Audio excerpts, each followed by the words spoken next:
Audio clip number 33، اس میں انشاءاللہ عز و جل آپ سورہ بقرہ کی آیت نمبر 96 سے لے کر 98 تک کی تلاوت، ترجمہ اور تفسیر صراط الجنان سنیں گے۔ بسم اللہ الرحمن الرحیم۔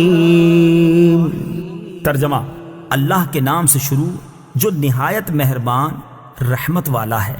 وَلَتَجِدَنَّهُمْ أَحْرَصَ النَّاسِ عَلَى حَيَاةٍ وَمِنَ الَّذِينَ أَشْرَكُوا يَوَدُّ أَحَدُهُمْ لَوْ يُعَمَّرُ أَلْفَ سَنَةٍ وَمَا هُوَ بِمُزَحْزِحِهِ مِنَ الْعَذَابِ أَن يُعَمَّرَ وَاللَّهُ بَصِيرٌ بِمَا يَعْمَلُونَ۔ ترجمہ: اور بے شک تم ضرور انہیں پاؤ گے کہ سب لوگوں سے زیادہ جینے کی ہوس رکھتے ہیں، اور مشرکوں میں سے ایک گروہ تمنا کرتا ہے کہ کاش اسے 1000 سال کی زندگی دے دی جائے، حالانکہ اتنی عمر کا دیا جانا بھی اسے عذاب سے دور نہ کر سکے گا، اور اللہ ان کے تمام اعمال کو خوب دیکھ رہا ہے۔ احرص الناس علی حیاہ، لوگوں میں سب سے زیادہ جینے کی ہوس رکھتے ہیں۔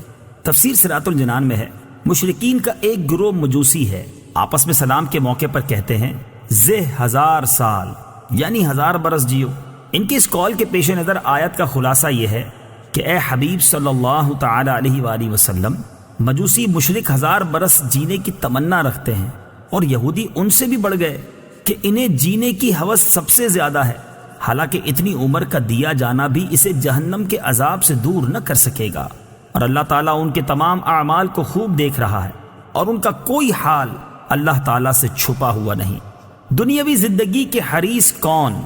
یاد رہے کہ کفار دنیاوی زندگی پر حریص ہوتے ہیں اور موت سے بہت بھاگتے ہیں، جبکہ مومن کی شان یہ ہے کہ وہ اگر زندگی چاہتا ہے تو صرف اس لیے کہ زیادہ نیکیاں کرے، آخرت کا توشہ جمع کرے، اور آخرت کا زاد راہ جمع کرنے کے لیے زندگی چاہنا اچھا ہے کہ یہ زندگی کی ہوس نہیں بلکہ آخرت کی تیاری ہے۔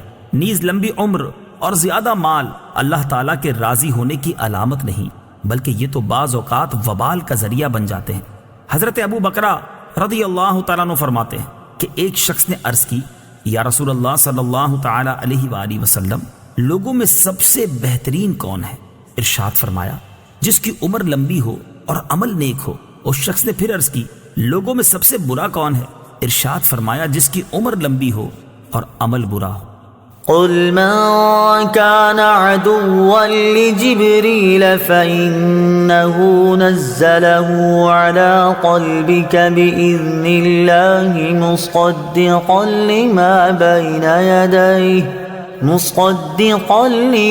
بين يديه وهدى وبشرى للمؤمنين۔ ترجمہ: اے محبوب تم فرما دو، جو کوئی جبرائیل کا دشمن ہو تو ہو، پس بے شک اس نے تو تمہارے دل پر اللہ کے حکم سے یہ اتارا ہے، جو اپنے سے پہلے موجود کتابوں کی تصدیق فرمانے والا ہے، اور ایمان والوں کے لیے ہدایت اور بشارت ہے۔ من کان عدوا، جو دشمن ہو۔ تفسیر صراط الجنان میں ہے، شان نزول، یہودیوں کے گروہ نے حضور سید المرسلین صلی اللہ تعالی علیہ وآلہ وسلم سے کہا، آپ کے پاس آسمان سے کون فرشتہ آتا ہے؟ نبی اکرم علیہ الصلوۃ والسلام نے ارشاد فرمایا، میرے پاس حضرت جبرائیل علیہ الصلوۃ والسلام آتے ہیں۔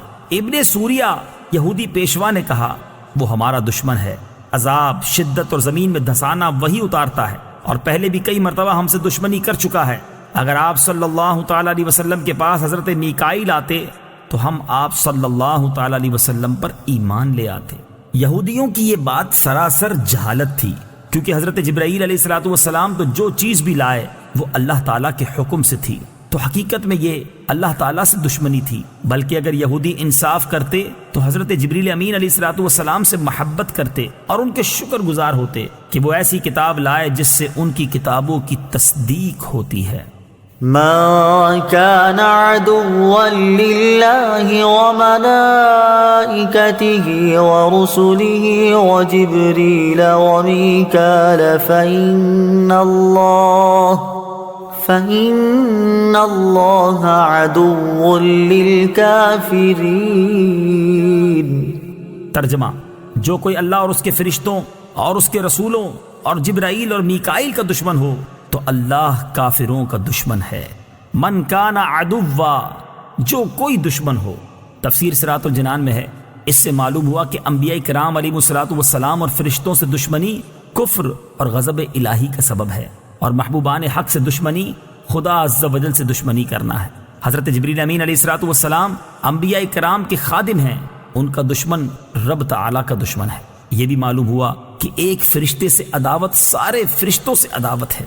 یہی حال انبیاء کرام علیہ الصلوۃ والسلام اور اولیاء العظام رحمۃ اللہ تعالی علیہم سے عداوت رکھنے کا ہے۔ بخاری شریف کی حدیث ہے، حضرت ابو ہریرہ رضی اللہ تعالی عنہ سے روایت ہے، حضور اقدس صلی اللہ تعالی علیہ وآلہ وسلم فرماتے ہیں کہ اللہ تعالیٰ نے فرمایا، جو میرے کسی ولی سے دشمنی کرے اسے میں نے لڑائی کا اعلان کر دیا۔